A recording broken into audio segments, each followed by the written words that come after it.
Moral panics are very useful to corporate interests. They blind the public with hatred, they distract from real issues, and the media incite them on a regular basis. To help with the process, they have psychologists on staff. They understand the subconscious beliefs of different groups and how to manipulate them. These are three of the operations, plus a related scam. They include the Nader campaign, George Floyd riots, January 6 riot, and ICE protests. We'll look at the tactics to incite them and the objectives for each. Or you can skip to the ICE drama in Chapter 5. The Nader campaign was technically not a moral panic, but it was a major hoax with disastrous results. The tactic was simple. Progressive journals stumped for Nader with no counter-argument allowed. This worked because leftists are brainwashed with anti-American slogans. They hate the country, and any chance to screw it over is welcome.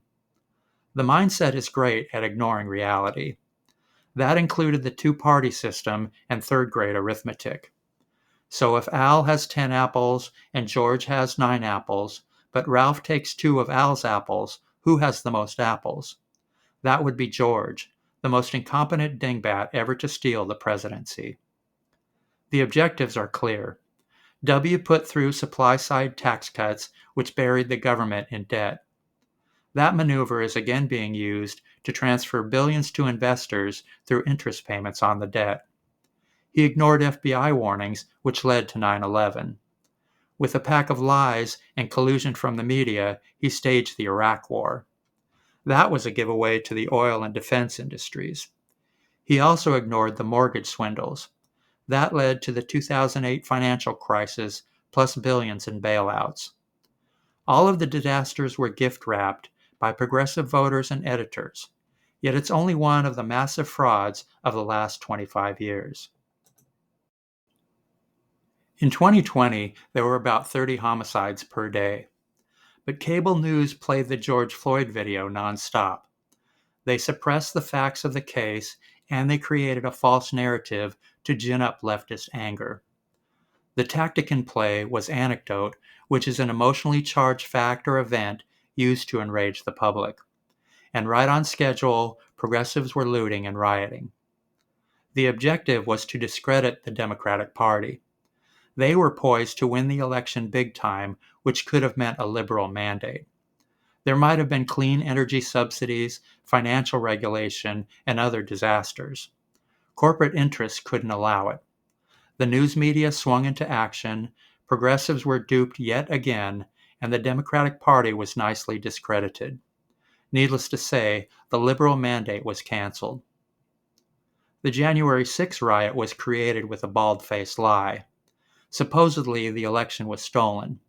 Conservative news repeated it nonstop, and the liberal media didn't bother with counter-argument. So I'll make it.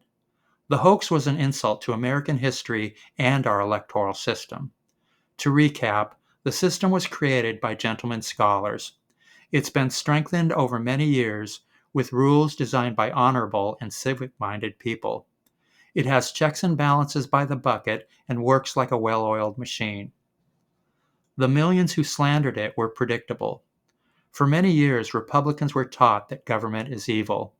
After that, the beauty of our system vanished, and it was an easy step to rebellion. But the media elite are worse. They're actually depraved, to be willing to overthrow our very democracy. They're still at it, and as strong as the system is, there's no telling if they'll succeed the next time. On January 7, there were 15 gun-related deaths. But for some strange reason, the news media featured the Rachel Good shooting.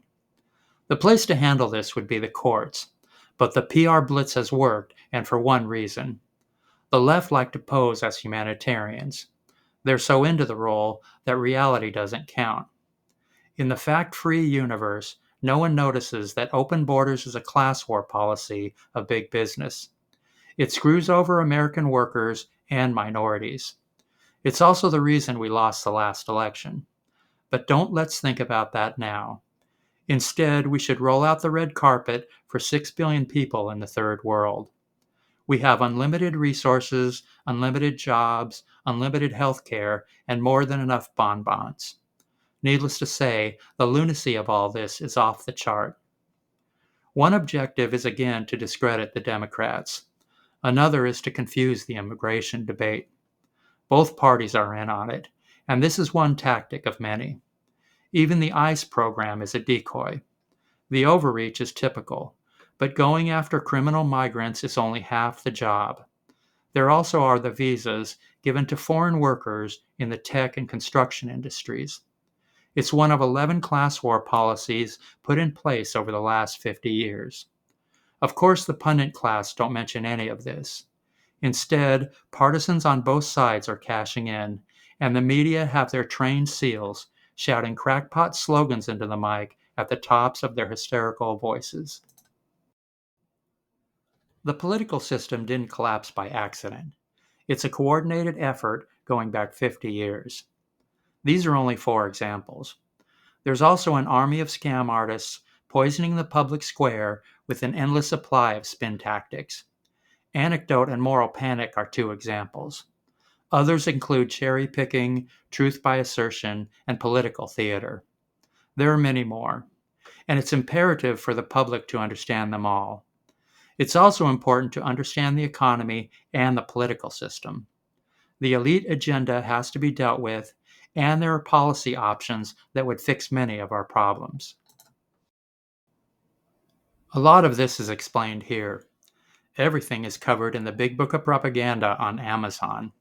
So please like and subscribe, say hi in the comments, and read the book. In a world where dingbats and spin doctors run the show and the financial elite are wrecking society, it's never been more important to support quality intel.